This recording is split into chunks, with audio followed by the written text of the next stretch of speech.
Bismillahirrahmanirrahim. Assalamualaikum warahmatullahi wabarakatuh.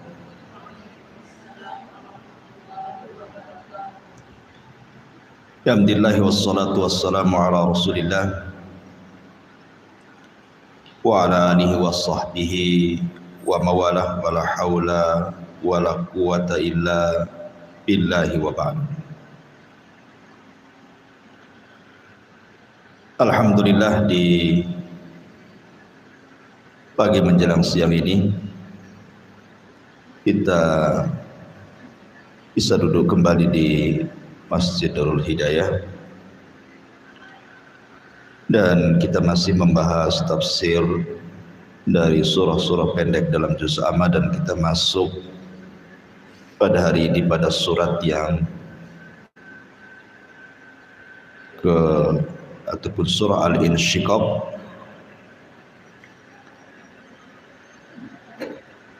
Surah Al-Insyiqaq ini secara tertib Al-Quran dia masuk pada surat ke-84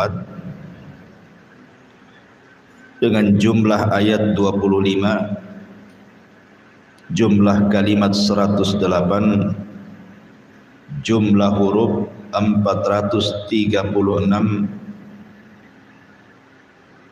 dan surah Al-Insyiqaq ini termasuk surah dari surah-surah Makkiyah, turun setelah surah Al-Infitar. Ma'asyiral muslimat yang dimuliakan Allah Subhanahu wa taala, surat ini berbicara tentang beberapa perkara. Di antaranya adalah permulaan surat ini bicara tentang kejadian kiamat besar. Kemudian juga bicara soal catatan-catatan amal, bagaimana akan disebar pada hari kiamat, dan begitu seterusnya. Tapi karena surat ini cukup panjang, kemungkinan pembahasan kepada surah Al-Insyiqaq ini tidak bisa diselesaikan dalam satu pertemuan karena juga membutuhkan waktu yang panjang, maka mungkin kita akan bagi dalam beberapa pertemuan. Baik. A'udzubillahi minasyaitonir rajim. Bismillahirrahmanirrahim. Idzas samaa'u syaqqat. Apabila langit terbelah. Wa adzinat li rabbiha wa huqqat. Dan juga langit yang patuh kepada Tuhannya, dan sudah semestinya langit itu patuh. Wa idzal ardu muddat. Dan apabila bumi diratakan. Wa alqat ma fiha wa takhallat. Dan memuntahkan apa yang ada di dalamnya sehingga menjadi kosong. Wa adzinat li rabbiha wa huqqat. Dan bumi yang patuh kepada Tuhannya, dan semestinya bumi itu patuh. Ya ayyuhal insanu innaka kadihun ila rabbika kadhan famulaki. Wahai manusia, sesungguhnya kamu telah bekerja keras menuju Tuhanmu, maka kamu akan berjumpa dengannya. Fa amma man utiya kitabahu biyamini. Maka adapun orang-orang yang catatannya diberikan dari sebelah kanannya, fa saufa yuhasabu hisaban yasira. Maka dia akan diperiksa dengan pemeriksaan yang mudah. Wa yanqalibu ila ahlihi masrura. dan dia akan kembali kepada keluarganya dengan bergembira. Wa amma man utiya kitabahu wara'a dhahri, adapun orang-orang yang catatannya diberikan di sebelah belakangnya, fasaufa yad'u thubura, maka dia akan berteriak, celaka aku. Wa yasla sa'ira, dan dia akan masuk ke dalam api yang menyala-nyala. Innahu kana fi ahlihi masrura, sungguh dia dahulu di dunia bergembira di kalangan keluarganya yang sama-sama kafir. Innahu dhanna alla yahud, sesungguhnya dia mengira bahwa dia tidak akan kembali kepada Tuhannya. Bala inna rabbahu kana bihi basira, tidak demikian, sesungguhnya Tuhannya selalu memperhatikannya. Baik, ma'asyiral muslimat yang dimuliakan Allah Subhanahu wa taala. Di sini Allah Subhanahu wa taala menjelaskan dua peristiwa besar saat terjadi kiamat. Pertama, peristiwa yang terjadi dengan langit, dan yang kedua, peristiwa yang terjadi dengan bumi.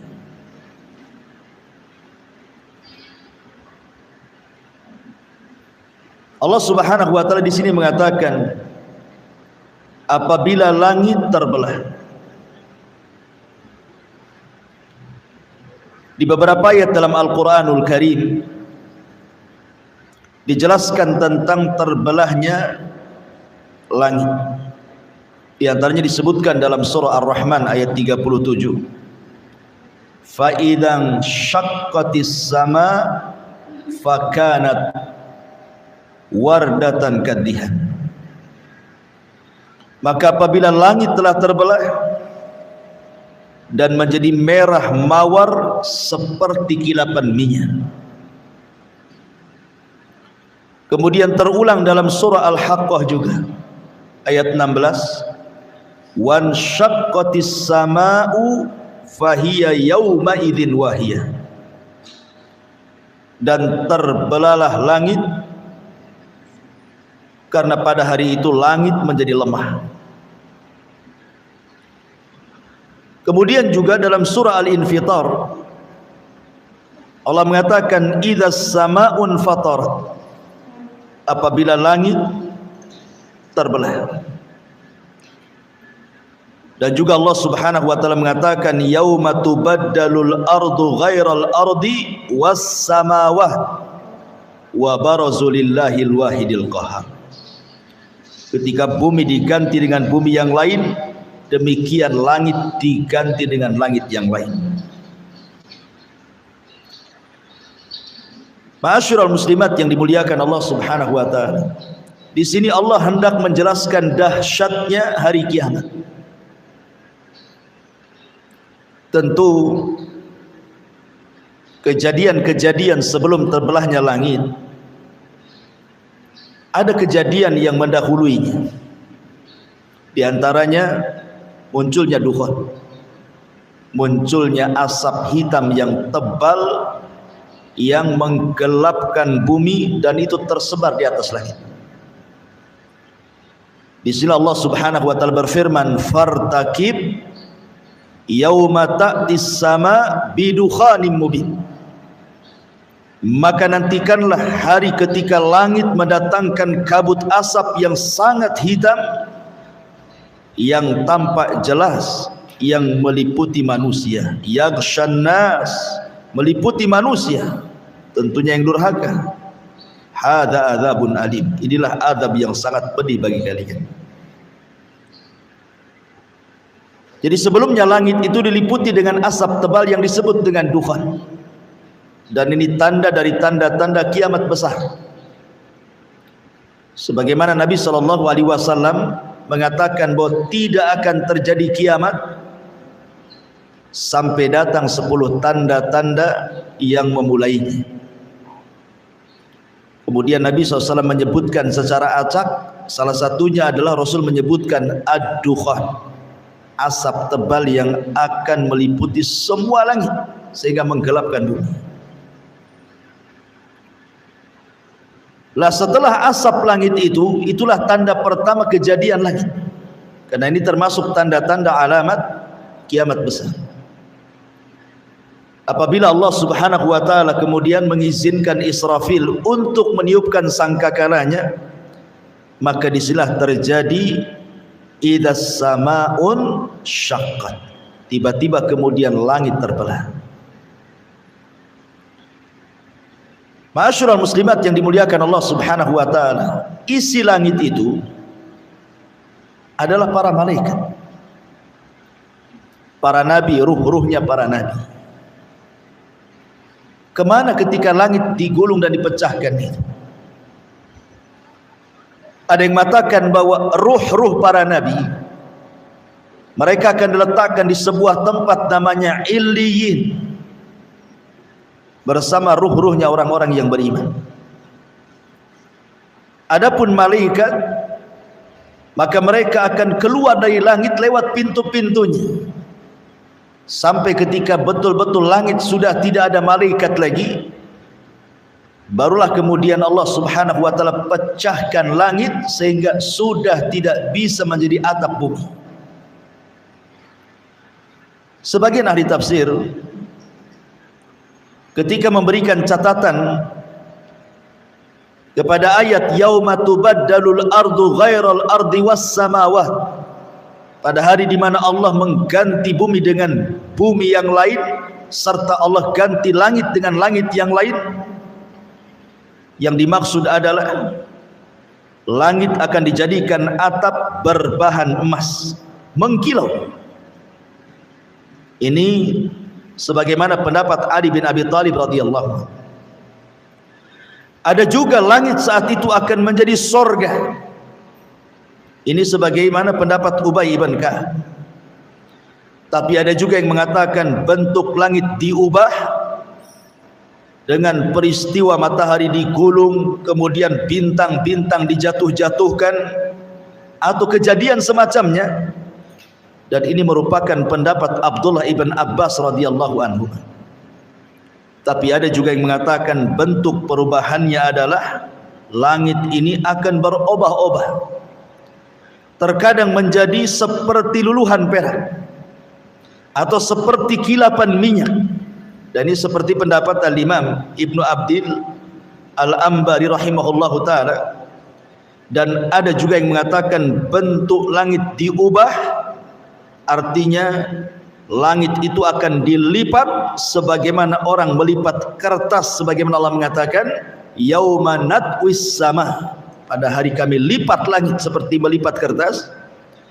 Ada juga yang mengatakan langit akan terbelah sehingga tidak bisa menjadi atap bumi lagi. Inilah yang disebut idas samaun syaqqat. Langit terbelah dan tidak akan menjadi atap bagi bumi lagi.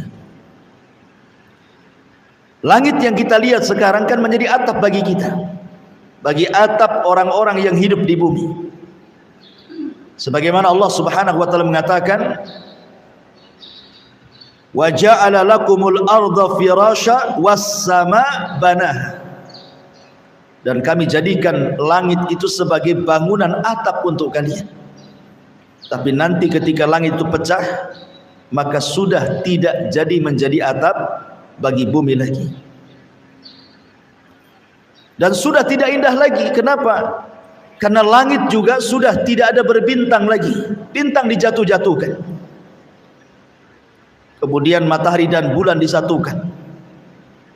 Kemudian langit pun digulung oleh Allah Subhanahu wa ta'ala.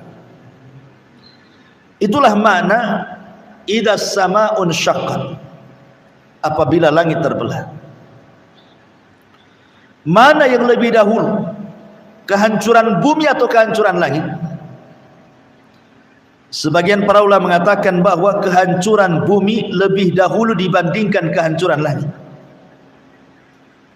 Sebagaimana penciptaan juga dimulai dari bumi kemudian langit, maka saat penghancuran juga sebagian ulama mengatakan bahwa bumi dihancurkan dulu, kemudian baru langit dihancurkan.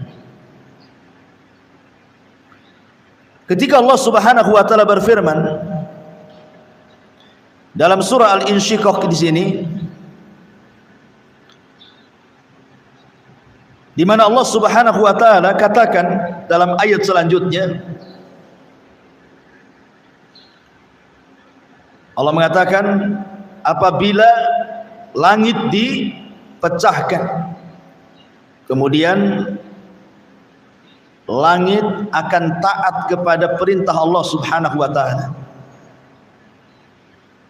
maka sama seperti langit dipecahkan, bumi pun sama. Jadi kurang lebih saja nasib bumi dengan langit itu juga sama-sama akan dipecahkan oleh Allah Subhanahu wa taala. Karena Allah mengatakan wa idzal ardu muddat, dan apabila bumi itu diratakan. Di dalam Al-Quran Allah mengatakan, kalau tidak salah dalam surah Al-Muzammil, alam naj'alil arda kifata, alam naj'alil arda kifata, bukankah kami jadikan bumi itu kifata. Begini bu kifata itu, ini tisu.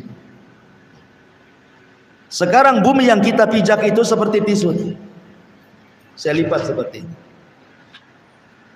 kemudian seperti ini, kemudian seperti ini, seperti ini. Ini namanya kifata, ya.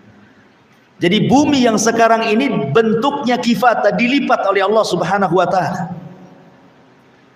Tapi nanti pada hari kiamat wa idzal ardu muddat, apabila bumi membuka lipatannya kemudian dihamparkan, nanti pada hari kiamat bumi akan dibuka lipatannya sehingga posisinya akan menjadi lebih lebar dan lebih panjang seperti ini, ya. Jadi bumi yang kecil nanti pada hari kiamat akan terbentang seperti ini, lebar sekali, panjang sekali. Itulah makna wa idzal ardu muddat. Setelah Allah mengatakan alam naj'alil arda kifata, bukankah kami telah jadikan bumi itu dilipat. Tetapi nanti pada hari kiamat wa idzal ardu muddat, ketika bumi kemudian dihamparkan dari lipatannya. Kenapa seperti itu? Karena nanti pada hari kiamat manusia yang pertama kali hidup Adam alaihi salatu wassalam dan yang terakhir mati akan dibangkitkan, sehingga butuh tempat yang luas untuk mengumpulkan manusia sebanyak itu. Lalu bagaimana nasib bumi ketika dihamparkan itu? Bagaimana bisa terhampar seperti itu? Bukankah sebagian ulama mengatakan sekarang bentuk bumi itu adalah lonjong seperti telur, ada yang mengatakan bulat seperti bola, seperti bola mukawwar. Tapi nanti pada hari kiamat sudah tidak bulat ataupun lonjong lagi, tetapi menjadi terhampar. Wa idzal ardu muddat. Karena sebelum bumi dihancurkan itu dan diratakan, yang pertama kali dicabut apanya? Pasaknya. Ketika Allah Subhanahu wa taala ditanya dalam Al-Quranul Karim, yas'alunaka 'anil jibal, mereka bertanya-tanya kepadamu wahai Muhammad tentang nasib gunung. Qul, katakan ya Muhammad, kata Allah, bagaimana nasib gunung? Yansifuha rabbi nasfa, maka semua gunung yang ada di bumi akan dicabut satu persatu, kemudian diangkat ke langit dan tidak berbeban lagi. Sekarang gunung itu bebannya sangat berat karena isinya batu. Tapi nanti pada hari kiamat ketika dicabut kemudian diterbangkan ke langit dan ditubrukkan satu gunung dengan yang lainnya, maka Allah Subhanahu wa taala mengibaratkan kapas yang berhamburan di terjang angin. Sudah enggak ada lagi berbeban lagi, enggak ada lagi berat. Sehingga kemudian ketika hanya tinggal abunya saja di langit, kemudian memenuhi bumi. Ketika itulah bumi idza zulzilatil ardu zilzalah, terjadi gempa. Karena pasaknya sudah tidak ada, yang terjadi adalah gempa. Gempa yang kita rasakan di negeri kita ini, di beberapa daerah, Itu hanya tanda-tanda kecil dari tanda-tanda kiamat. Karena peristiwanya hanya di sebagian daerah, tapi tidak terjadi di daerah yang lain. Hanya terjadi di Jawa Barat saja, atau di Jogja dulu, atau di Aceh sebelum tsunami dan begitu seterusnya. Ini adalah tanda-tanda kiamat kecil. Dan itu disebutkan dalam sebuah hadis. Nabi SAW mengatakan, la taqumus sa'ah, tidak mungkin tegak hari kiamat sampai dicabutnya ilmu. Kemudian wa yakthur az-zalazil, dan banyaknya gempa di mana-mana. Artinya bahwa ini tanda-tanda kiamat kecil yang terus berulang. Akan terus berulang ya. Makanya sering saya katakan bahwa peristiwa gempa, peristiwa tsunami jangan dipahami hanya sekedar peristiwa alam saja. Tetapi Allah Subhanahu wa taala mendatangkan peristiwa-peristiwa seperti itu liyukhawwifu ibadah, sebenarnya untuk menakut-nakuti hambanya. Jadi kalau ada gempa, tsunami, banjir, angin puting beliung dan yang semacamnya, itu sinyal dari Allah. Allah sedang menakut-nakuti hambanya sebenarnya. Apakah hamba yang ditakut-takuti itu takut dan kembali, ataukah hamba yang ditakut-takuti tidak takut dan tidak kembali, sehingga Allah kemudian akan mengirimkan azab yang jauh lebih dahsyat dibandingkan yang pertama ya. Tapi nanti pada hari kiamat Allah Subhanahu wa taala mengatakan, idza zulzilatil ardu zilzalaha, zilzalnya diidhofahkan kepada bumi. Allah tidak mengatakan idza zulzilatil ardu zilzalan, tidak, tetapi zilzalaha. Hadis ini kata ganti kembali kepada bumi. Artinya yang gempa itu bukan satu daerah, tapi satu bumi, gitu maksudnya. Sehingga tidak ada tempat untuk menyelamatkan diri. Kalau sekarang di sana ada gempa, kita bisa ke daerah yang lain yang tidak gempa. Tapi ada pada hari kiamat itu kan semua gempa masalahnya. Mau lari kemana kan begitu? Orang tidak bisa lari. Yauma yafirul mar'u min akhi wa ummihi wa abi wa sahibatihi wa bani likulli imri'in minhum yauma idzin sya'nun yughni. Orang lari dari saudaranya, lari dari ibu bapaknya, lari dari pasangan dan anaknya. Semua masing-masing sibuk menyelamatkan dirinya, kata Allah. Karena memang tidak ada tempat kembali, tempat menyelamatkan tidak ada pada hari kiamat itu.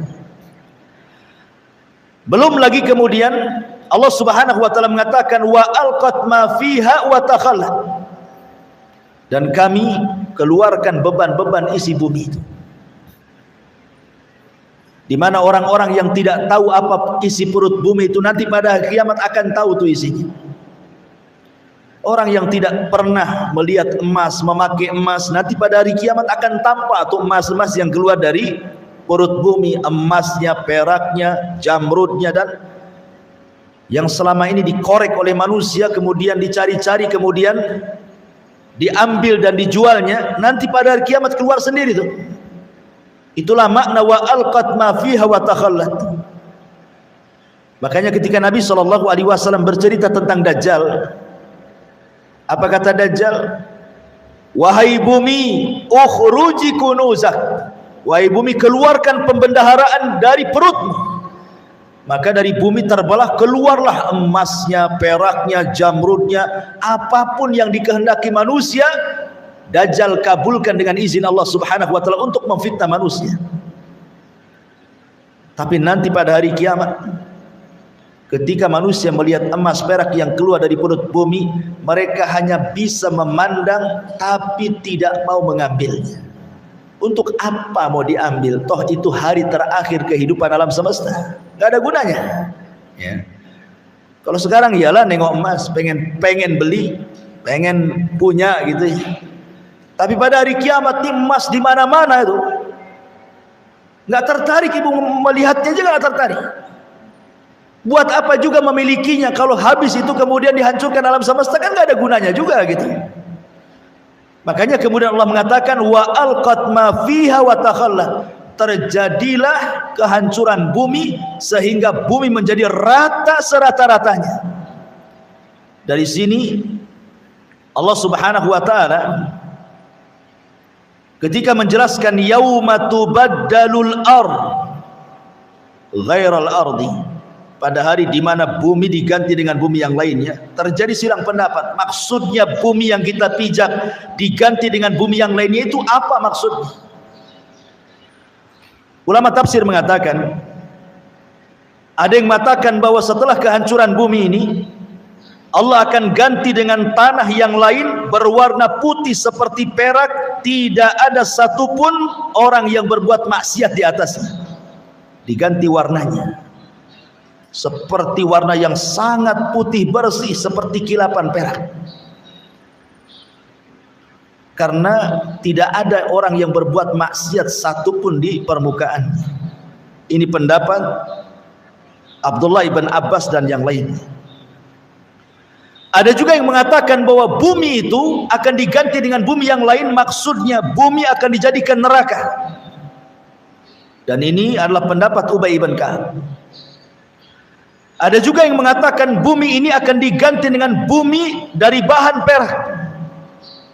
Dan ini adalah pendapat Anas ibn Malik radhiyallahu anhu. Ada juga yang mengatakan bumi ini akan diganti dengan roti, makanan, roti putih. Lalu kaum mukminin akan memakan bagian yang bawah kakinya, dan ini merupakan pendapat Abu Hurairah radhiyallahu anhu. Ada juga yang mengatakan bahwa roti itu akan dimakan kaum muslimin sampai hisab mereka selesai. Jadi ketika orang-orang kafir tidak diberikan makan, pada waktu berkumpul di padang mahsyar, maka kaum muslimin diberikan makanan dengan memakan bumi yang dipijaknya itu sampai selesai hisab. Ada juga yang berpendapat seperti itu. Tetapi pendapat yang adhar yang lebih mendekati kebenaran, wallahu a'lam, artinya bumi diganti itu diganti bentuknya. Yang tadinya bulat menjadi terhampar, yang tadinya terlipat dibuka lipatannya, dan warnanya sangat putih bersih karena tidak ada orang yang berbuat dosa di situ. Disitulah manusia akan dibangkitkan, dan disitulah terjadi pengumpulan manusia yang disebut dengan al-ba'ts wan nusyur, kebangkitan, dan manusia akan dikumpulkan di situ. Nah, setelah kemudian Allah hancurkan bumi, barulah kemudian Allah hancurkan langit. Allah retakkan langit itu. Kemudian Allah jatuhkan bintangnya. Wa idzan nujumun tasyarat. Satu galaksi dengan yang lainnya dihancur-hancurkan, ditabrak-tabrakan. Apa yang terjadi? Hancur, berantakan, gak jelas. Baru kemudian Allah gulung langit itu. Yang tidak dijatuhkan itu cuma dua. Apa itu? Matahari dan bulan. Tetapi Allah akan gabungkan matahari dan bulan itu, sebagaimana Allah mengatakan wa jumi'asy syamsu wal qamar. Pada hari ketika kami gabungkan matahari dan bulan, dan kelak matahari dan bulan yang digabungkan itu akan diletakkan 1 mil di atas kepala manusia di padang mahsyar, gitu ya. Idzas samaun syaqqat.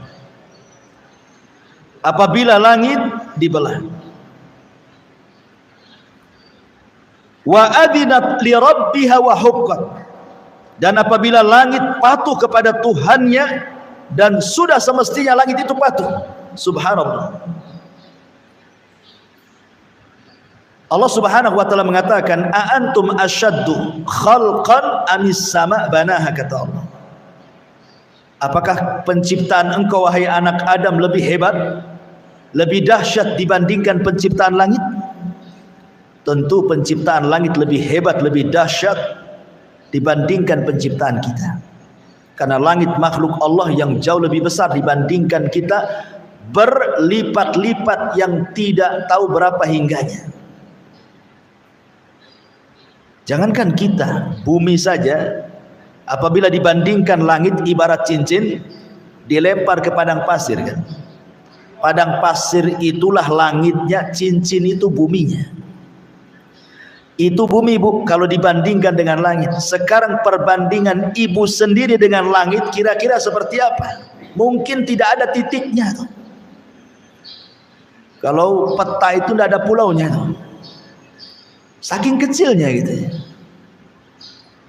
Lah langit saja, makhluk Allah Subhanahu wa taala yang amat dan teramat sangat besar, melebihi besarnya bumi yang kita pijak.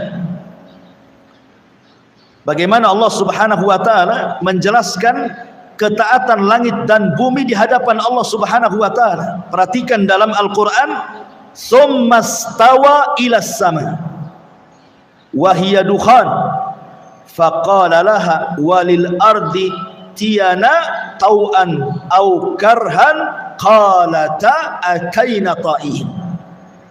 Kemudian dia menuju ke langit dan langit itu masih berupa asap. Lalu Allah Subhanahu wa taala berfirman kepada langit dan bumi, "Datanglah kalian berdua menurut perintahku, suka atau tidak suka."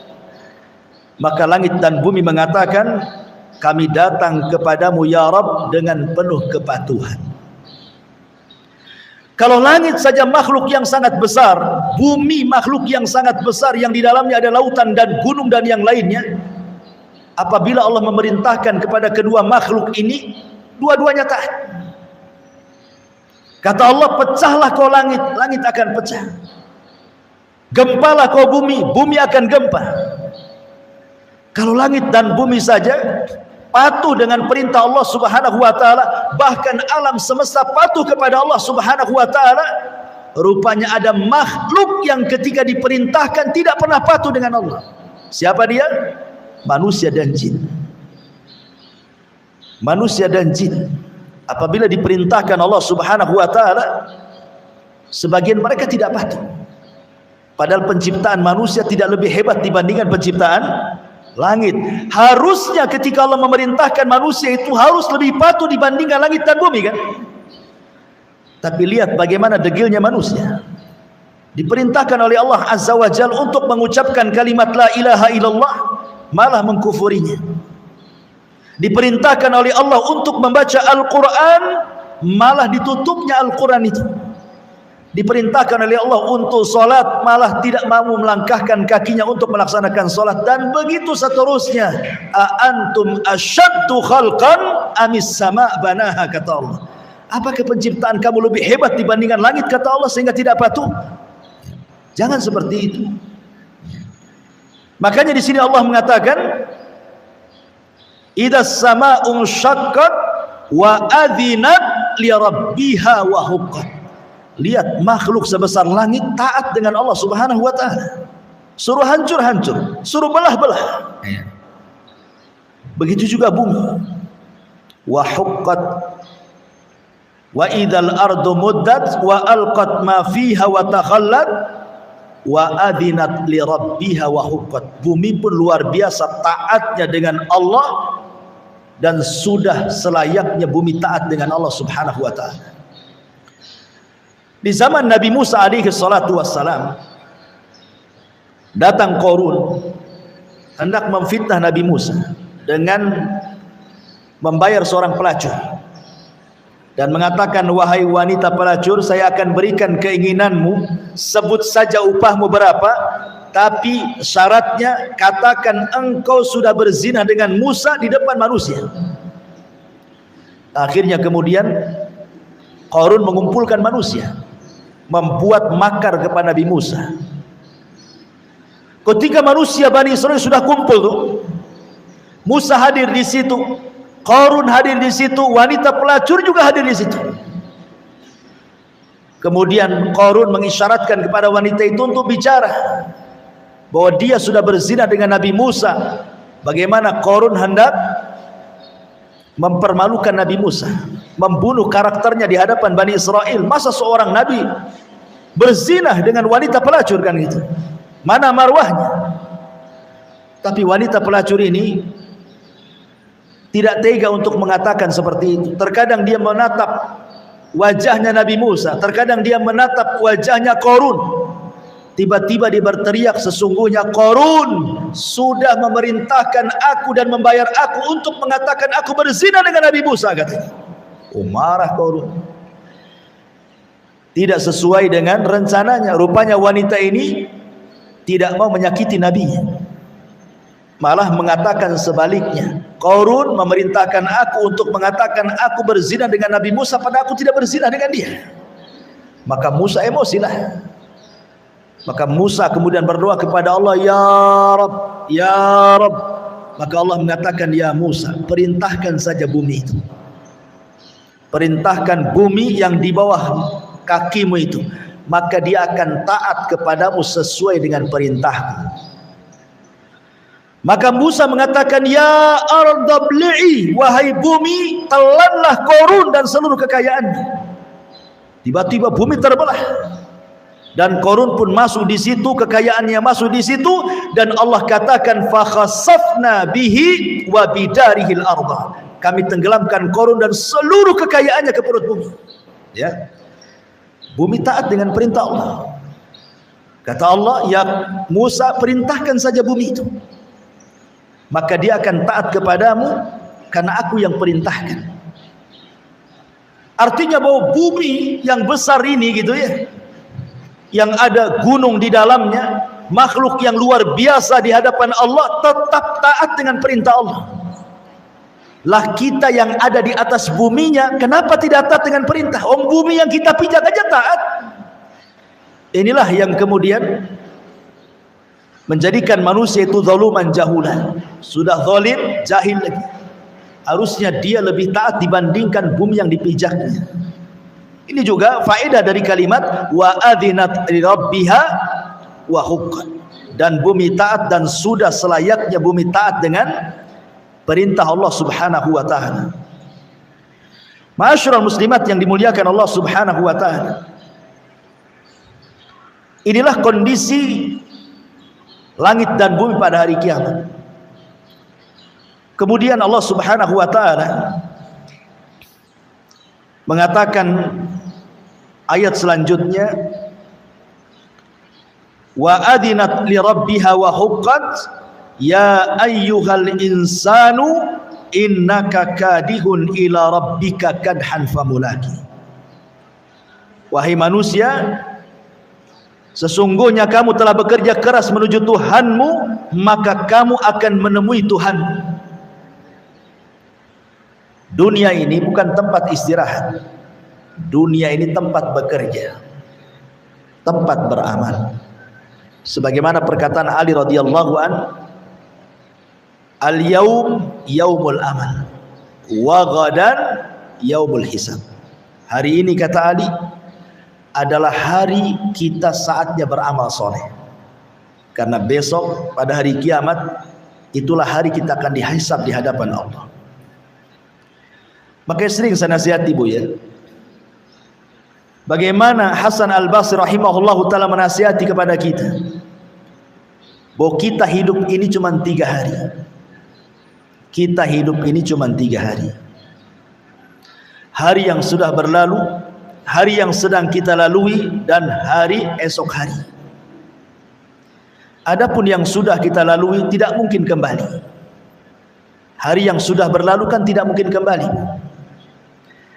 Dan hari esok belum tentu kita mendapatkannya. Bisa saja nanti malam kita mati. Berarti kesempatan beramal itu hari yang sedang kita lalui hari ini. Inilah kesempatan kita. Makanya Fudail ibn Iyad mengatakan, perbaiki hari yang sedang kau jalani, maka Allah akan ampuni dosamu yang sedang kau jalani dan yang telah kau lakukan sebelumnya.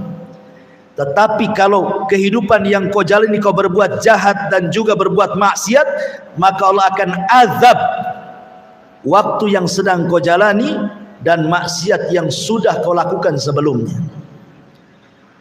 Maka di sini Allah mengatakan, ingatkan, ya ayyuhal insan innaka kadih. Kita ini sedang lelah letih. Fa idza faragta fansab. Apabila kita sudah mengamalkan satu amalan dan sudah selesai, berpindahlah kepada amalan yang lain, gitu maksudnya. Ibu selesai sholat wajib, berpindah ke sholat sunnah. Oh, sudah tidak ada sholat sunnah, berpindah ke sedekah. Oh, berpindah ke zikir, ke tasbih, ke yang begitu seterusnya. Jadi jangan sampai kemudian menganggur setelah melakukan sholat wajib, sudah tidak ada aktivitas. Bukan begitu seorang mukmin itu. Fa idza faragta fansab. Kalau sudah selesai dalam sebuah urusan, berpindah ke urusan yang lain. Supaya apa? Supaya fa amma man a'ta wattaqa wa saddaqa bil husna fasanuyassiruhu lil yusra. Apabila orang itu suka memberi, dengan ilmunya dia beri, dengan hartanya dia beri, dengan tenaganya dia memberi untuk bersedekah, kemudian dia bertakwa, tujuannya karena Allah. Kemudian fa amma man a'ta wattaqa wa saddaqa bil husna, karena yakin ada balasan kelak pada hari kiamat di sorga, fasanuyassiruhu lil yusra. Jalan menuju sorga itu sudah Allah mudahkan. Sudah mudah ibu itu menuju ke sorga itu. Allah katakan fasanuyassiruhu, lebih dimudahkan lagi. Padahal sudah mudah itu, Allah mudahkan lagi. Kan enak tuh. Jadi ada orang-orang itu yang Allah Subhanahu wa taala takdirkan termasuk penduduk sorga, sehingga beramal soleh itu mudah bagi dia. Mau sholat sunnah di siang harinya, mau sholat sunnah di malam harinya, mau sedekah di siang harinya, sedekah di malam harinya, zikir di siang harinya, atau di malam harinya baca Quran di siang dan malam harinya, mudah bagi dia. Sudah mudah tuh jalannya ke surga itu. Allah mudahkan lagi sehingga dia ditutup dengan kemudahan menuju surga itu. Dari sini ketika para ulama menjelaskan bahwa manusia sudah ditakdirkan ajalnya, amalnya, kemudian rizkinya, kemudian celaka dan bahagianya, berarti manusia itu sudah ditakdirkan mana penduduk sorga, mana penduduk neraka. Allah sudah takdirkan. Ketika mengusap punggung Adam, keluar ruh. Kemudian Allah mengatakan, nih yang ruh ini termasuk penduduk sorga. Kemudian Allah usap lagi, keluar ruh lagi. Kemudian kata Allah, yang ini penduduk neraka. Artinya manusia itu sudah ditakdirkan oleh Allah, yang ini penduduk sorga, yang ini penduduk neraka. Masalahnya kan kita tidak tahu takdir kita apa. Ibu kan tidak tahu dan belum pernah membaca takdir kita seperti apa, dan tidak akan mampu untuk melihat takdir kita seperti apa. Ketika para sahabat Nabi SAW bertanya, Rasul, kalau memang takdir saya masuk neraka, buat apa saya beramal? Sebagaimana kalau saya takdirnya masuk surga, tenang-tenang sajalah. Maka Rasul mengatakan, jangan seperti itu, karena kalian tidak tahu takdir kamu seperti apa. Tetapi i'malu, beramal solehlah, fakullun muyassarun lima khuliqalahu, karena kalian akan dimudahkan sesuai dengan amal kebiasaan kalian. Artinya kalau kita ini terbiasa melakukan sholat, puasa, zakat, dan mudah bagi kita gitu maksudnya, tidak ada keberatan dengan amal-amal itu, maka Allah akan mudahkan dengan amalan ini sampai kematiannya. Tapi kalau seandainya kita justru dimudahkan dengan maksiatnya dan berat melakukan ibadahnya, maka dia pun akan dimudahkan dengan maksiatnya sampai di akhir kehidupannya seperti itu. Ya. Intinya bahwa ketika kita tidak tahu takdir kita seperti apa, sudahlah beramal saja. Mudah-mudahan dengan amal soleh itu mencocoki takdir kita menjadi penduduk surga gitu maksudnya. Kalau saya analogikan seperti ini, Bu, ada dua jalan menuju pesantren Jabal Uhud. Satu lewat Muka Kuning, satu lewat Tamiang. Ada dua jalan nih. Yang lewat Tamiang ini banyak lubangnya, banyak belingnya, banyak pakunya, banyak jurangnya. Yang lewat Muka Kuning pula halus, mulus, tidak ada kendala. Di sini ada dua orang, yang satu berakal, yang satu tidak berakal. Kalau orang berakal, pasti dia akan lewat Muka Kuning. Berakal dia cari jalan yang mulus, ya, yang cepat, tidak ada hambatan, dan selamat sampai tujuan. Tetapi orang kedua tidak berakal, dia lewat sini saja, ini kan dekat, daripada sana mutar. Dia tidak tahu di situ, pada sudah tahu tuh banyak jurangnya, banyak belingnya, banyak pakunya, banyak macam-macamnya kan. Bukannya sampai di Jabal Uhud yang ada masuk jurang pula di Tamiang gitu maksudnya. Itulah orang yang tidak berakal, dia memilih jalan yang sulit. Tapi orang yang berakal memilih jalan yang mudah. Allah sudah memberikan dua jalan nih. Wa hadainahun najdain. Kami berikan kalian dua jalan. Nih jalan ke sorga nih enak kalau udah sampai sorga. Nih jalan ke neraka nggak enak, dibakar kok di situ. Orang yang berakal pasti dia akan memilih jalan ke sorga kan. Orang yang tidak berakal dia milih jalan ke neraka karena di jalannya enak, ujungnya nggak enak. Tapi sebaliknya jalan ke sorga, jalannya nggak enak, tapi ujungnya enak. Tapi orang berakal nggak apa-apa. Maksudnya begini Bu, kita tidak tahu takdir kita seperti apa. Tapi kita berhusnudzon kepada Allah. Kita berbaik sangka kepada Allah. Mudah-mudahan saya termasuk takdirnya penduduk sorga. Dan saya buktikan dengan amal soleh saya. Kita berhusnudzon kepada Allah. Dengan apa? Buktikan dengan amal soleh. Rajinkan solatnya, puasa dan yang lain sebagainya. Karena dia berhusnudzon takdir dia masuk sorga. Tapi orang yang akalnya gila, dia nggak peduli. Yang penting saya mabuk, yang penting saya zina, yang penting saya mencuri, yang penting saya korupsi, yang penting saya zalim. Kalau ujung-ujungnya takdir saya masuk neraka, buat apa saya sholat katanya? Itu orang gila tuh yang penting. Nggak seperti itu. Makanya Allah mengatakan di sini, ya ayyuhal insan innaka kadi. Kita ini semua lelah di dunia. Tetapi kelelahan itu akan merasa nikmat ketika apa? Ila rabbika kadhan famulaki. Ketika berjumpa dengan Allah.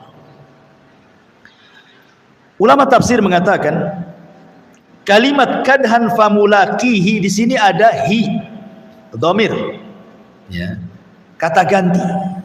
Kembalinya kemana? Famulakihi. Dia akan berjumpa dengan Allah Subhanahu wa taala. Siapa yang berjumpa dengan Allah? Amalannya ataukah orangnya? Dua-duanya memungkinkan. Ada yang mengatakan bahwa kalau yang dimaksud orangnya, maka perjumpaan kita dengan Allah bukan di akhirat saja, di dunia saja kita sudah berjumpa dengan Allah. Kapan? Ketika kita sholat. Itulah perjumpaan pertama kita dengan Allah di dunia. Allah mengatakan, wa innaha lakabiratun illa 'alal khashiin alladzina yadhunnuna annahum mulaqu rabbihim. Salat itu berat kecuali bagi orang-orang yang khusyuk. Siapa orang yang khusyuk kata Allah? Orang yang yakin ketika salatnya dia sedang berjumpa dengan Rabbnya. Dari sini menunjukkan bahwa salat itu hakikatnya perjumpaan kita dengan Allah. Berarti setiap hari 5 kali kita berjumpa dengan Allah dalam salat wajib kita. Belum salat-salat sunnahnya. Ya. Ini yang pertama. Yang kedua, perjumpaan kita dengan Allah kapan? Saat ruh dicabut.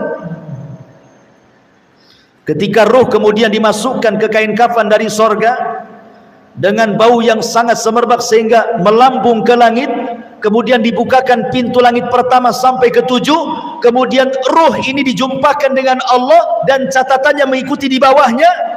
Ketika berjumpa dengan Allah, apa kata Allah? Kembalikan ruh ini ke dalam jasadnya, naikkan catatannya, letakkan di tempat yang paling tinggi di Illiyin.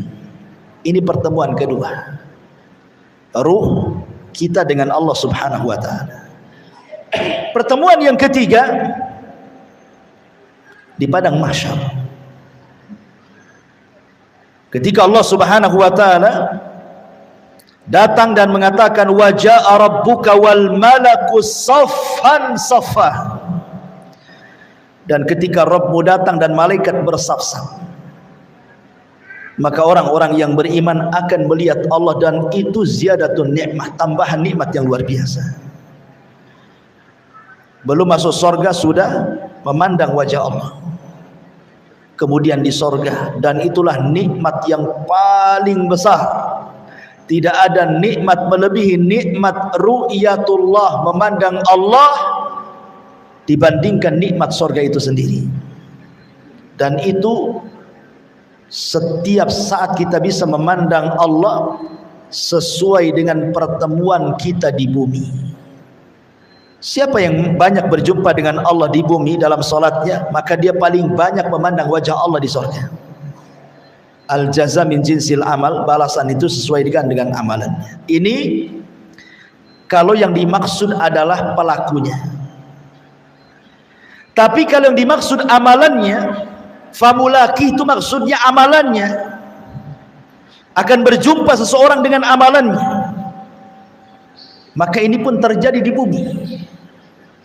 Karena amalan seseorang itu membawa pengaruh kan gitu.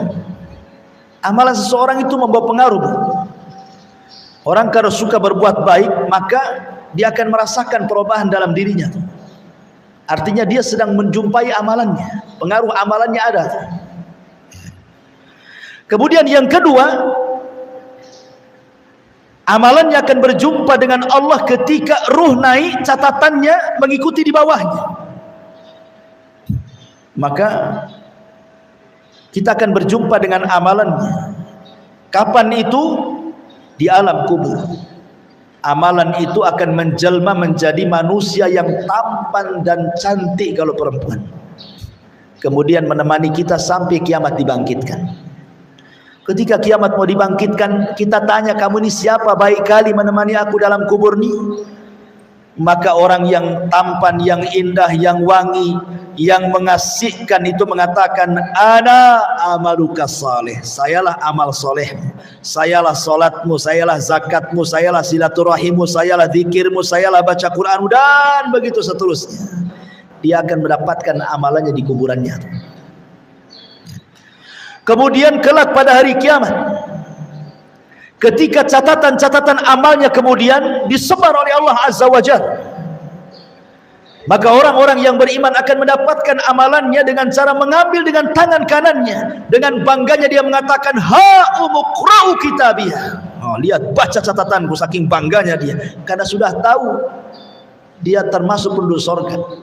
Maka dia minta baca catatan saya, katanya. Saking bangganya.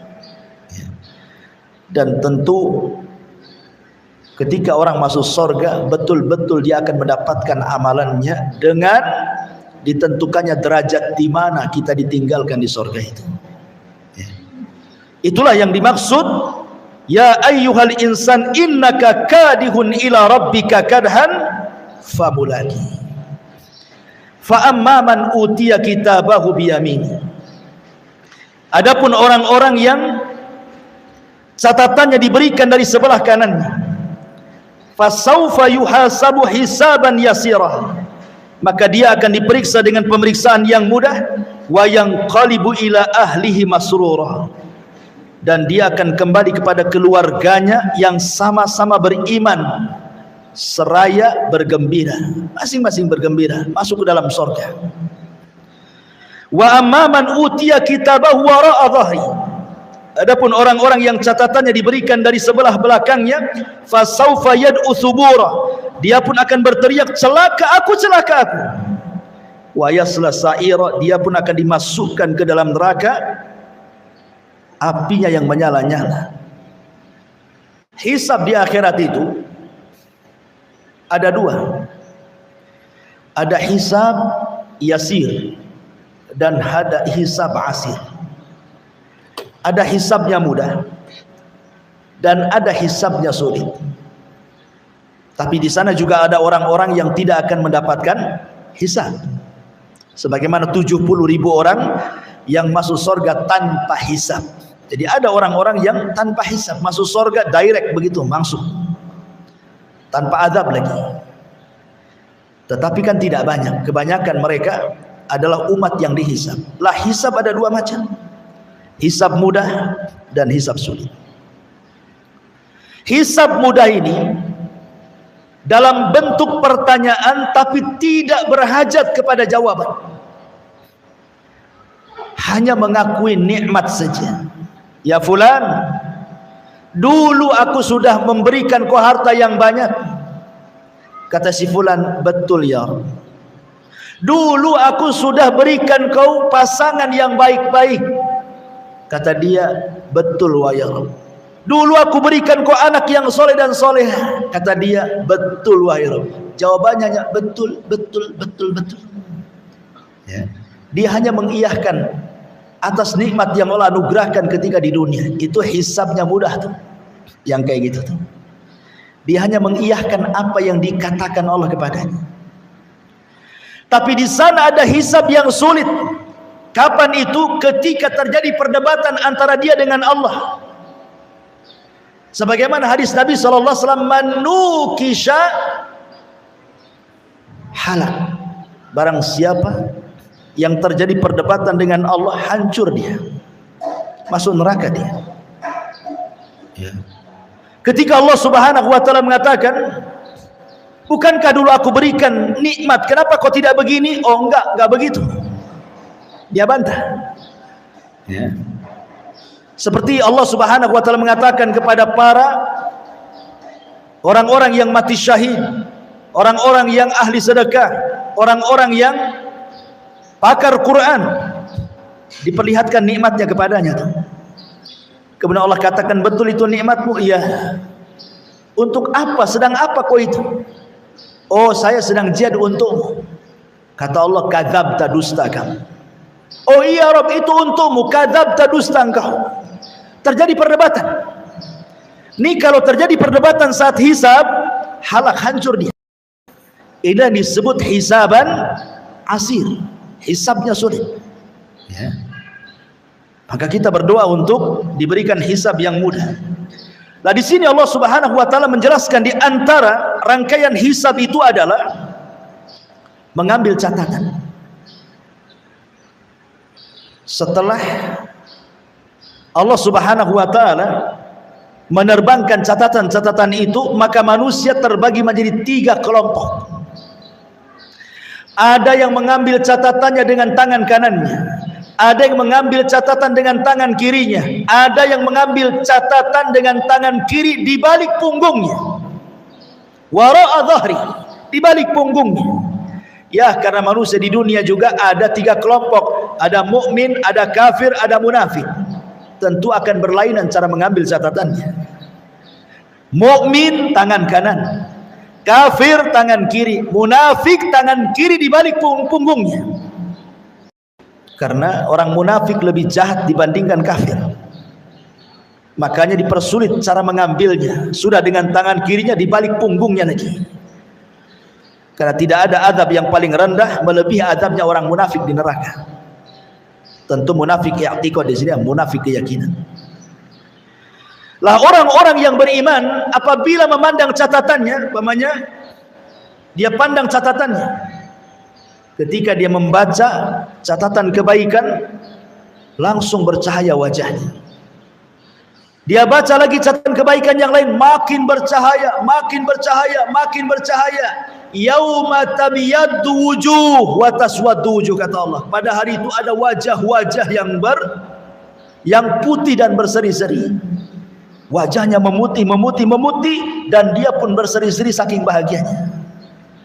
Tetapi orang kafir dan orang munafik i'tiqad itu, apabila dia baca catatannya dan semua keburukannya makin menghitam, yauma tabyaddu wujuh wa taswaddu wujuh, kata Allah. Wa taswaddu wujuh, ada wajah-wajah yang hitam-hitam semuanya. Makin dibaca makin hitam, makin dibaca makin hitam. Ya, maksiat di dunia itu menghitamkan hati. Satu kali maksiat Allah letakkan satu titik hitam di hati. 2 kali maksiat diletakkan titik hitam yang kedua di hati. 1000 maksiat, 1000 titik hitam diletakkan di hati. 1 juta maksiat, 1 titik hitam diletakkan di hati. Kalau hati sudah tertutup hitam, apa kata Rasulullah? Kalkub muzakhiyah, seperti kub. Ini kub. Kub itu artinya gelas. Muzakhiyah itu dibalik. Ya. Ini gelas ini kalau terbalik kayak gini, otomatis kan tertutup nih. Karena yang terbuka kan yang sebelah sininya. Kalau ditutupkan pantat gelas kan nggak ada lubangnya. Diisi apa saja nggak akan masuk tuh maksudnya. Diisi nasihat mental, diisi Quran mental, diisi hadis mental, dikasih nasihat mental semuanya. Itulah hati kalau hitam, kata Rasul, seperti gelas yang dibalik. Kalqubi muzakhiyah. Karena hatinya hitam, macam mana mau nerima nasihat? Maka sebagaimana hitamnya hati di dunia para pelaku maksiat, maka wajahnya dihitamkan pada hari kiamat. Tapi orang-orang yang beriman memutih badannya membesar sampai ketika fisiknya sama dengan Nabi Adam 70 hasta 60 hasta. Kemudian makin tampan seperti tampannya Adam. Maka selesai dia membaca catatan itu, wajahnya berubah musfir bercahaya dari wajah yang putih itu. Tetapi penduduk neraka makin dibaca tuh makin besar badannya, makin besar, tidak tahu sebesar apa lagi badannya. Tapi penduduk sorga dibatasi hanya seperti fisik Adam saja, selesai. Tapi penduduk neraka terus membesar, nggak tahu sampai seberapa besarnya. Karena gerhamnya saja kata Rasul kajabalil Uhud, seperti gunung Uhud. Itu gerhamnya penduduk neraka. Gimana wajahnya, gimana badannya, ya. Tetapi manusia sebesar itu masuk jahanam, jahanam tidak pernah penuh. Bahkan jahanam mengatakan imtala'ti wa taqulu hal mim mazid. Halim tala'ti wa taqulu hal mim mazid. Allah mengatakan, "Hei jahanam, sudah penuh kau isinya." Kata jahanam, "Hal mim mazid, ada tambahan, masukkan saja ya Rabb," katanya. Saking besarnya neraka jahanam. Padahal manusia penduduk neraka itu dibesarkan tuh badannya. Ya. Naudzubillah. Kemudian Allah mengatakan, innahu dhanna alla yahur.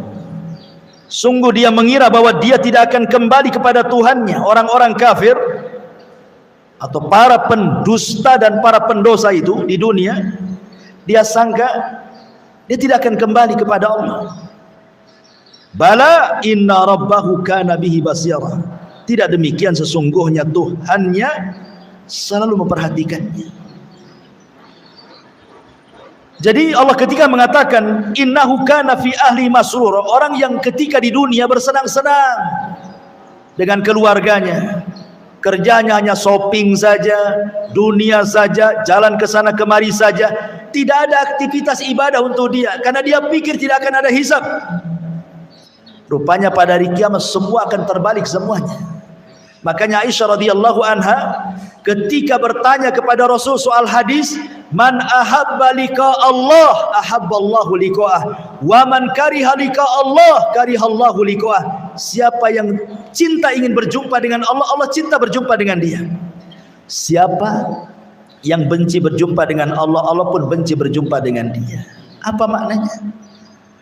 Dikatakan maknanya, orang yang ketika di dunia dia rela hidupnya tidak senang dengan keluarganya, hidupnya mungkin susah, fakir, miskin, tapi Allah takdirkan termasuk keluarga penduduk surga, maka dia saat detik-detik wafatnya ingin cepat meninggal dan ingin cepat berjumpa dengan Allah, karena tahu bahwa balasan dia bukan di dunia tapi di akhirat. Tapi orang-orang yang menghabiskan kekayaan di dunia, dia bangun rumah megah, tanah mewah, rekening banyak, jalan ke sana kemari, ketika dia mati benci berjumpa dengan Allah. Kenapa? Karena dia tidak bisa jalan-jalan lagi, tidak bisa lagi pelesiran ke sana kemari. Dia harus meninggalkan tanahnya, meninggalkan rumahnya, meninggalkan pekerjaannya, meninggalkan ATM-nya, meninggalkan semua kenikmatan dunianya. Bencilah dia berjumpa dengan Allah, makanya sulit kematiannya, ya. Dari sini Allah katakan, bala inna rabbahu kana bihi basira. Tidak demikian, sungguh Tuhannya selalu memperhatikan kita. Karena Allah memperhatikan kita, maka teruslah dalam perhatian Allah, beramal soleh, karena tidak ada amalan sekecil apapun kecuali ada balasannya. Wallahu a'lam bishawab. Ini penggalan ataupun separuh dulu dari surah Al-Insyiqaq ini, karena terlalu banyak juga dan materinya juga nanti sudah berbeda dengan materi surah Al-Insyiqaq ayat 1 sampai 15 ini. Wallahu a'lam. Baik, sebelum saya tutup silakan.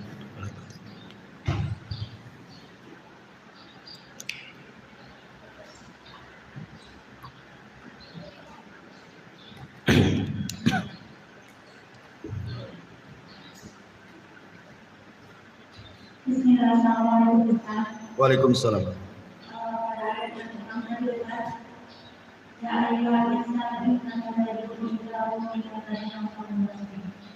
yang Ustaz bahas tadi, salah satunya dari penjabaran ayat yang tadi, yaitu orang-orang yang menerima catatan amal kebaikan dan amalan. Dan kaitannya pada ayat itu Ustaz saya sampaikan, hisab itu mudah dan sulit. Terus juga dikatakan ada 7 orang masuk surga tanpa hisab. Yang menanyakan, apakah pada ayat yang kelima ini Ustaz ada kaitannya dengan orang yang menerima catatan dengan penanganan? Berarti dia salah satu orang yang masuk surga tanpa hisab itu Ustaz. Alhamdulillah. Orang masuk surga tanpa hisab, mereka tidak terkena hisab. Sementara proses hisab itu ya mencakup timbangan, penyebaran catatan amal, itu masuk dalam kategori hisab. Ya. Jadi orang masuk surga tanpa hisab itu keluar dari kuburan direct masuk surga dia. Oh, enggak ada proses-proses. Orang masuk surga tanpa hisab ini keluar dari kuburan langsung masuk surga. Itu maksudnya yadkhulunal jannah bighairi hisab wala. Tapi kalau orang masih di padang mahsyar, masih ada proses hisab, proses ini, proses itu belum masuk surga tanpa hisab dan adab. Berarti dia masih dalam proses orang-orang yang masuk surga dengan hisab. Berarti yang menerima tangan itu belum. Iya. Iya, itu proses hisab, berarti masuk surga dengan hisab namanya ya. Terus Ustaz, kan dari 70 orang yang masuk surga tanpa hisab, mereka akan membawa lagi sekian satu dengan berapa orang lagi yang masuk surga tanpa hisab? Dengan 70.000 orang yang sama. Ya, dalam Musnad Imam Ahmad. Termasuk urutan orang yang masuk surga tanpa hisab, ketika dari itu dia langsung juga masuk surga. Ya, maksudnya setiap satu orang akan membawa sekian ribu lagi itu. Kalau tidak salah terdapat dalam Musnad Imam Ahmad. Ya tentu dengan sifat-sifat yang sama. Karena Rasul kan ketika menyebutkan 70.000 itu tidak menyebutkan orang secara nama, tetapi menyebutkan sifat. Alladzina la yastarqun wa la yaktawun wa la yatatayyarun wa ala rabbihim yatawakkalun, kan begitu. Orang yang tidak meminta ruqyah, orang yang tidak minta kai, orang yang tidak tatayyur, dan orang yang kuat tawakalnya kepada Allah. Artinya sempurna tauhidnya. Makanya masuk surga tanpa hisab dan adab karena sempurna tauhidnya. Kalau orang bisa melakukan, kalau di zaman kita agak sulit melakukan 4 perkara ini, terutama yang terakhir itu paling sulit sekali. Tawakal. Paling sulit tawakal. Ya, ibu saja tawakalnya masih sama suami nggak kerja pusing, besok makan apa katanya. Dari 70 dan satu membuat 70 lagi. Yang anak tanyakan, apakah kita ketika Allah perintahkan membawa 70 tadi, itu apa ada di benak kita waktu itu kita akan memilih orang-orang yang berada di dalam hati kita, sahabat-sahabat kita, saudara kita, atau itu Allah yang memberikan simpulan atau memang secara global kelompok yang itu yang masuk surga. Wallahu alam, tidak ada keterangan para ulama soal itu, tetapi kita hanya mengacu kepada zahir hadis. Boleh jadi ketika satu orang membawa sekian ribu lagi, ya sifat-sifatnya sama. Sifat-sifatnya mengacu kepada 4 sifat tadi. Tidak minta ruqyah, tidak kai, tidak tatoyur, dan bertawakal. Itu yang lebih selamat kan gitu. Karena itu zahir hadis seperti itu. Wallahu a'lam.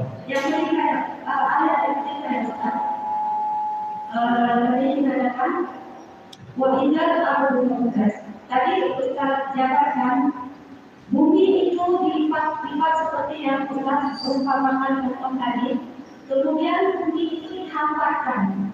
Itu ketika bumi dihamparkan, pada waktu itu kan sudah hari kiamat benar. Nah, yang Anda tanyakan berarti pada masa bumi dihamparkan itu tidak ada lagi yang namanya semua cerita Allah sudah ada Ustaz. Sudah mau diberikan harus kan? Itu semuanya. Iya.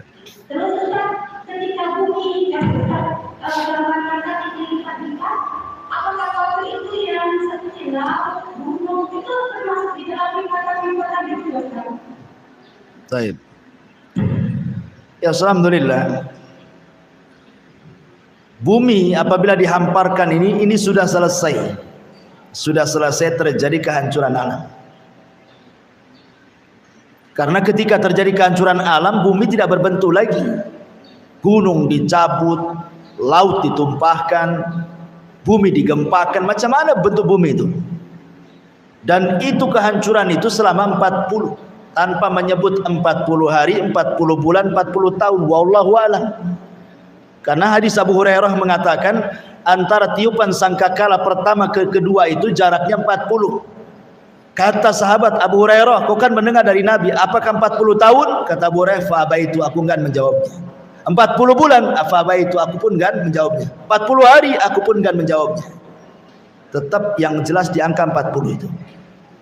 Baru setelah selesai selama 40 tadi, berarti kemudian bumi didatarkan. Sudah tidak ada lembah, tidak ada bukit, tidak ada gunung. Tidak ada yang merendah, tidak ada yang meninggi. Tidak ada lautan, tidak ada danau. Semua dalam bentuk tanah. Itu yang disebut mahsyar namanya. Padang mahsyar. Manusia akan dikumpulkan di situ. Sudah nggak ada lagi lautan, nggak ada lagi danau, nggak ada lagi bukit, nggak ada lagi gunung. Tidak ada yang merendah, tidak ada yang meninggi. Tidak ada gunung, tidak ada bukit, tidak ada lembah. Semua rata. Ya, maksudnya disitulah manusia akan dibangkitkan. Wa akhrajatil ardu athqalaha, dan kami keluarkan beban-beban isi bumi ke permukaan. Maksudnya jasad-jasad manusia itu dikeluarkan. Setelah jasad-jasad dikeluarkan, bagaimana caranya? Sebelum Allah keluarkan, Allah turunkan hujan kepada bumi yang sudah datar itu, putih bersih seperti tepung itu. Allah turunkan hujan. Hujan inilah yang kemudian mengenai setiap tulang ekor manusia. Karena manusia itu akan dibangkitkan dari tulang ekornya. Terkadang tulang ekor itu tidak kelihatan kecuali dengan alat khusus, kecil gitu ya. Mungkin seperti kalau kita buka kaca, kemudian datang matahari, di situ ada debu-debu kecil yang tidak bisa dilihat kecuali ada matahari kan. Lah itu tulang-tulang ekor yang tidak bisa dilihat mata. Dari situlah manusia dibangkitkan. Jadi setelah terkena hujan, maka akan bangkit semua manusia, kemudian ditumpahkan ke permukaan.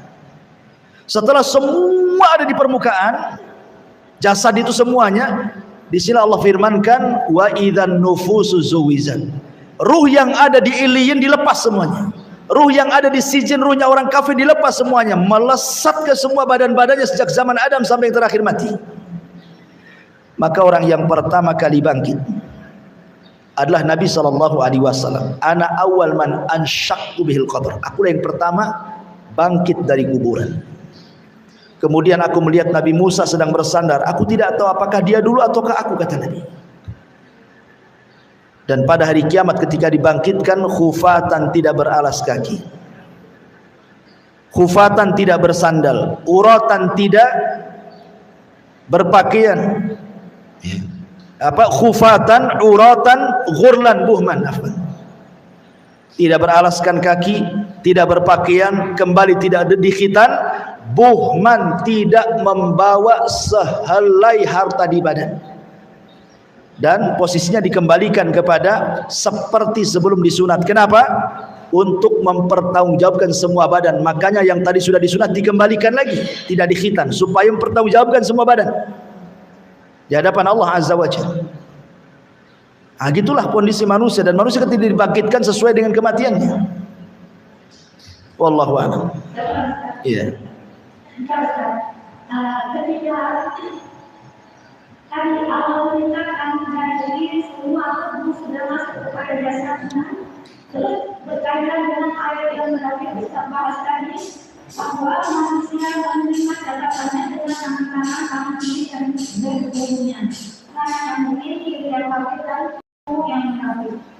Terus kalau anda tanyakan, apakah waktu itu Allah berikan kelompok-kelompok tersendiri kan? Ketika yang kafir, atau yang mukmin, atau yang munafik. Terus bagaimana dengan Allah katakan yang katakan di dalam hadis tersebut tidaklah yang akan menjadi oleh api pertama ketika api neraka itu dinyalakan akan ada termasuk dihadirkan orang munafik yang menerima catatan dengan umumnya ini. Ya, alhamdulillah. Allah mengatakan wasiqal ladzina kafaru ila jahannama zumara. Zumara itu artinya apa? Berkelompok-kelompok. Dan kami giring orang-orang kafir ke dalam neraka jahanam itu berkelompok-kelompok. Artinya Allah akan mengelompokkan, dulu yang nyembah batu sebelah sana, dulu yang nyembah matahari sebelah sini, dulu yang nyembah pohon mangga sebelah sini, dulu yang menyembah ular kobra sebelah sini. Jadi kelompok-kelompokkan semuanya. Semua dikelompokkan. Ya. Dan itu keadilan Allah Subhanahu wa taala. Bahkan matahari dan bulan saja yang tidak salah dimasukkan ke neraka. Matahari dan bulan loh dimasukkan ke neraka. Apa salah matahari dan bulan itu? Kenapa dimasukkan ke neraka? Allah tidak hendak mengadab matahari bulan sehingga dimasukkan dan dipendamkan ke neraka. Allah hanya ingin katakan kepada para penyembah matahari dan bulan bahwa sesembahan kalian itu bukan itu. Buktinya dia masuk neraka. Ya. Bukan karena dosanya matahari dan bulan, tidak. Untuk membantah para penyembah matahari dan bulan bahwa itu bukan Tuhan. Makanya Allah mengatakan la tasjudu lisyamsi wala lil qamar wasjudu lillahi alladzi khalaqahunna in kuntum iyyahu ta'budun. Jangan sembah matahari dan bulan, sembahlah yang menciptakan keduanya kalau kalian betul-betul beriman. Semua akan dikelompokkan. Tetapi orang kafir langsung masuk ke dalam neraka. Yang tersisa hanya mukmin dan munafik. Di depan sirat itu hanya sisa mukmin dan munafik. Kenapa? Allah ingin membuat tipu daya dengan orang munafik saat melintasi titian itu. Sebagaimana di dunia dia bisa menipu orang yang beriman, merasa bisa menipu Allah, Rasulnya dan orang-orang yang beriman, maka Allah tipu nanti pada hari kiamat dia ketika melintasi titian itu. Dan itu ada dalam tafsir Al-Baqarah ketika menjelaskan tentang bagaimana Allah mempermisalkan orang-orang munafik dengan permisalan ma dan juga permisalan air itu. Wallahu a'lam. Adapun tentang masalah hadis man tusyira bihin nar, itu bukan termasuk orang munafik, tidak. Itu bercerita tentang orang yang beramal karena riya. Ya, karena riya. Gimana? Munafik di sini munafik kafir. Munafik itu di bawahnya kafir. Makanya sebagian ulama ketika membuat tingkatan-tingkatan neraka, yang paling dalam itu nerakanya munafik. Karena dia double, sudah kafir munafik. Ya.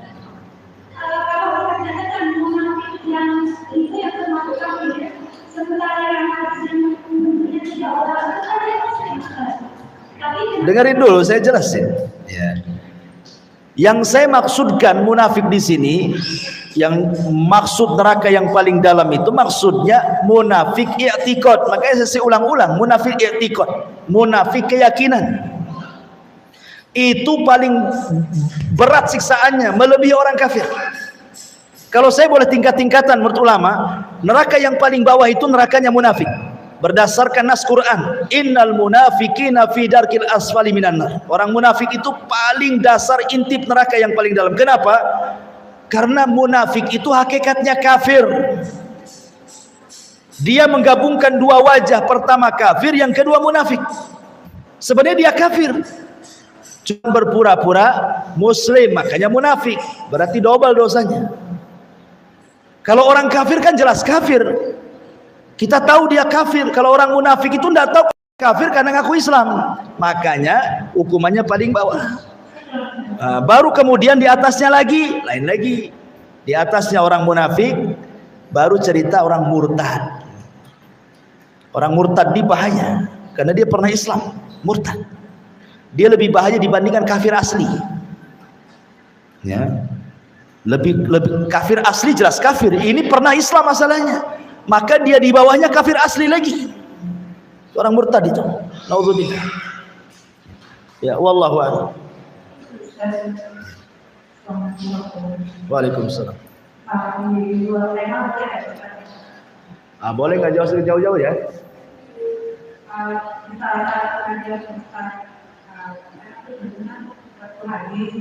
Yang mengatakan ada satu kaum yang berdosa, jadi berbuat dosa sama sekali. Kemudian Allah mengadakan dia dengan kaum yang lain supaya berbuat dosa kemudian bertobat. Oke. Iya. Apakah pernyataan tersebut positif atau negatif atau kita berbeda, meskipun kita kan terjadi masuk surga, kita menghindari dosa. Tapi saat dengan ini apakah ini positif atau negatif gitu, pernyataan dari menyenangkan dan dijadikan dengan kalau berbuat dosa itu juga. Iya. Wah iya. Bismillahirrahmanirrahim. Hadis itu ya jelas positif. Nggak ada hadis yang negatif itu. Kayak baterai aja. Positif negatif. Jadi semua positif, perintah positif, larangan pun positif. Semua positif dalam Islam itu. Maksud hadis itu, kalau seandainya satu dunia ini tidak ada yang berdosa, maka akan diwafatkan semuanya, diganti dengan kaum berdosa kemudian bertobat. Maksudnya apa? Ada syariat tobat, dan Allah suka dengan orang yang tobat. Kalau seandainya tidak ada yang berbuat salah, tobat dari apa? Tobat dari apa? Nabi Adam bertobat setelah berbuat salah, lebih mulia dibandingkan malaikat yang tidak pernah berbuat salah. Malaikat nggak pernah berbuat dosa, tapi kenapa Adam lebih unggul, lebih mulia dibandingkan malaikat sehingga malaikat sujud kepada Adam? Ya, karena Adam melakukan sebuah perbuatan dosa, kemudian dia bertobat, dan Allah anugerahi pengetahuan di atas pengetahuan malaikat. Makanya kata para ulama ketika menjelaskan tentang kisah Adam dan malaikat, bahwa Allah allama Adam, Allah berikan pengetahuan kepada Adam. Malaikat tidak diberi pengetahuan seperti pengetahuan kepada Adam kan. Maknanya bedanya Adam dengan malaikat itu, kalau malaikat ahli ibadah, kalau Adam itu ahli ilmu. Bedanya ya. Dan Rasul mengatakan keutamaan ahli ilmu dengan ahli ibadah persis seperti bulan purnama di antara bintang yang berserak di langit. Bintang walaupun berserak banyak pun tidak akan menerangi bumi. Coba saja, nggak ada bulan satupun, bintang semua, bumi tidak akan terang, tetap aja gelap. Ya kalau nengok ke atas memang terang, tapi kalau nengok ke jalan tetap gelap. Tapi satu bulan tak ada bintang, asal purnama terang tuh bumi. Satu bisa menerangi, banyak tidak menerangi. Kenapa? Karena ahli ilmu manfaatnya bukan untuk dia, untuk orang lain juga. Ahli ibadah untuk dia saja, tidak untuk orang lain. Orang yang berilmu kemudian dia maksiat, kemudian bertobat, jauh lebih baik dibandingkan ahli ibadah tapi tidak punya ilmu. Karena orang ahli ibadah kalau tidak punya ilmu bahaya. Maksud saya manusia, kalau malaikat jangan katakan malaikat jahil, tidak, malaikat punya ilmu tetapi bukan ilmu yang diajarkan kepada Adam kan gitu. Ini manusia ceritanya. Ya. Jadi kenapa Allah Subhanahu wa taala kemudian suka dengan orang-orang yang bertobat, dan orang tobat itu setelah melakukan maksiat? Makanya kemudian di antara fitrah anak Adam itu adalah maksiat dia, karena Allah berikan hawa nafsu. Pasti maksiat, nggak ada yang nggak maksiat manusia itu. Makanya Allah mengatakan fala tuzakku anfusakum, jangan kau merasa paling bersih sendiri, tidak, manusia tidak ada yang bersih. Tetapi Allah Subhanahu wa taala buat syariat, sebesar apapun dosa kamu ada tobat, dan Allah suka sehingga ketika tobat itu yang dipandang tobatnya, Allah lupakan dosanya. Kan enak tuh. Ya, kita suruh berbuat tobat, Allah bekali hawa nafsu, kemudian kita maksiat, Allah pula suruh kita tobat dan Allah yang berikan tobatnya. Nah, kan enak. Kalau orang tidak ada yang berbuat dosa, buat apa Allah ciptakan neraka surga? Apa gunanya? Kenapa ada surga dan neraka? Ya itulah gunanya di situ, supaya Allah menguji manusia juga kan. Jadi itu semua positif sebenarnya, positif ya. Karena Allah itu paling suka dengan yang orang-orang bertobat itu. Bahkan Allah lebih bahagia dengan orang yang bertobat dibandingkan orang yang hampir mati di tengah padang pasir karena kehilangan unta dan seluruh perbekalannya. Tiba-tiba ketika sudah putus asa mau mati, untanya di depan dia. Apa nggak bahagia tuh? Tapi Allah lebih bahagia menerima tobat dibandingkan bahagianya orang ini katanya. Ada cerita nih, ada orang berjalan di padang pasir, makanannya, minumannya, bekalnya semua ada di atas unta. Kemudian dia tidur, untanya hilang. Dicari berhari-hari nggak ketemu. Sementara padang pasir itu lautan pasir, mau kemana? Ketika sudah hampir mau mati, dia sudah nggak ada lagi harapan hidup. Tiba-tiba pas dia nengok, ini untanya di sini. Bahagia nggak tuh? Bahagia. Tapi Allah katakan Allah lebih bahagia dengan tobatnya seorang hamba dibandingkan bahagianya orang ini. Dalam hadis seperti itu. Ini aja sudah bahagia luar biasa, tapi Allah lebih bahagia lagi dengan orang yang bertobat. Dan tidak mungkin bertobat kecuali melakukan maksiat kan itu ya. Karena manusia itu pasti akan mengulangi dosanya, tidak dengan dosa yang sama, dengan dosa yang lainnya. Boleh jadi dia bertobat dari dosa yang sama, belum tentu dosa yang lain dia bisa menghindari. Karena dosa bagi anak Adam itu bukan sunnah, wajib. Bukan sunnah tapi wajib. Maksudnya wajib berbuat dosa manusia itu. Pandangan bisa memandang yang haram, telinga bisa mendengar yang haram, hidung bisa mencium yang haram, lisan bisa mengucapkan yang haram, kaki pula bisa melangkah yang haram. Itu semua pasti melakukannya. Tidak tangan ya kaki, tidak kaki ya mata, tidak mata ya telinga, kan begitu ya setiap hari. Oh oke, tidak semuanya, hati pula melakukannya, akal pula melakukannya ya. Jadi karena sebuah kewajiban dosa itu, makanya ada pintu tobat di situ. Dan Allah suka dengan orang yang bertobat. Jadi semua jadi positif kok. Wallahu a'lam. Ya. Kalau ada orang argumen, begini, kalau itu argumen langsung berbunyi itu karena kesalahan apa itu bukan karena maksiat yang sekali ini. Maksiat itu karena itu orang berbeda itu menambah juga saatnya sekarangnya bunyi itu karena nurjanya dan satu bukan maksiat itu bagaimana sifatnya itu yang kena gempa itu yang roboh rumahnya, bukan yang tidak sholat saja, yang sholat pun roboh gitu. Itu ya. Jawabannya gimana? Ya, Allah mengatakan dalam surah Al-Anfal, wattaqu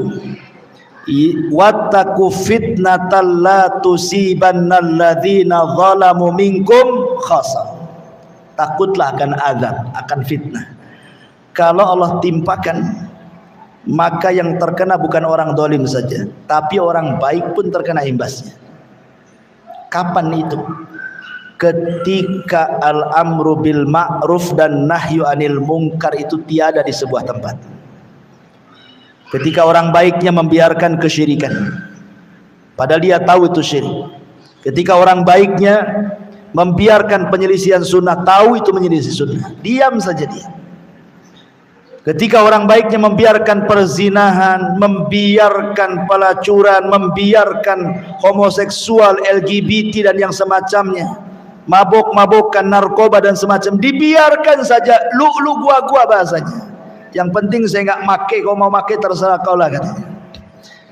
Ketika al-amru bil ma'ruf wa nahyu anil munkar terhenti, disinilah kalau fitnah datang jangan salahkan kalau bukan orang zalim saja yang kena, kalian pun orang baik kena. Karena tidak memerintahkan yang baik dan mencegah dari keburukan. Lihat ketika kita cerita tentang Ashabus Sabti, orang yang hidup di tepian laut dari kalangan Bani Israel. Ketika dilarang jangan cari ikan hari Sabtu, ada sebagian kecil yang kurang ajar dari Bani Israel ngambil ikan pada hari Sabtu. Sama orang-orang baiknya, jangan, nanti Allah akan azab kalian. Rupanya ada orang yang ketiga, orang yang menasihati, ngapain kau peduli dengan orang-orang yang melanggar dari Sabtu itu? Biarkanlah mereka diazab, nggak usah cerewet katanya. Nih, ada 3 kelompok di sini. Satu yang mengambil ikan dari Sabtu, satu yang menasihati orang yang mengambil ikan di hari Sabtu, satu orang yang tak terima sama orang yang nasihati orang yang mengambil ikan di hari Sabtu. Kan begitu di masyarakat umumnya. Ada 3 rumah. Yang satu lagi mabok, lagi nyetel musik kencang-kencang. Kata tetangga sebelahnya, nggak boleh itu, haram musik, haram itu, mabok, nggak boleh. Pising yang sebelahnya, bukan ikut menegur, malah datang ke yang menegur. Nggak usah, biarkan saja. Gitu ya. Mesti manusia itu terbagi 3 tuh di masyarakat. Ya. Akhirnya yang menegur itu tidak mau kumpul sama orang yang ngambil ikan dari Sabtu, dipagar sama dia, di benteng. Kau hidup sama dia saja, saya hidup di sini, di benteng. Jadi yang di balik benteng, yang orang-orang yang suka nasihati, mereka nggak mau satu kampung, di benteng kampungnya. Sehingga yang satu kampung dengan orang-orang yang hidup mengambil ikan di hari Sabtu adalah orang-orang yang menasihati orang yang menasihati tadi. Hidup satu dengan mereka. Rupanya datang azab Allah. Ketika datang azab Allah, Allah kutuk mereka jadi kera, dan sebagian jadi babi. Orang yang mengambil ikan dari Sabtu jadi kera. Orang yang melarang kepada orang yang melarang mengambil ikan dari Sabtu jadi babi dia. Nah, kan? Makanya terjadinya musibah biar kita orang baik tidak terkena, makanya harus ditegakkan al-amru bil ma'ruf wa nahyu 'anil munkar. Jangan diam dari kemungkaran, gitu maksudnya. Ya, supaya tidak terkena imbas kalau Allah menurunkan fitnahnya kepada manusia. Wallahu a'lam. Taib, sudah Bu? Ya, sudah jam 10.45. Subhanallah bihamdika asyhadu an la ilaha illa anta astaghfiruka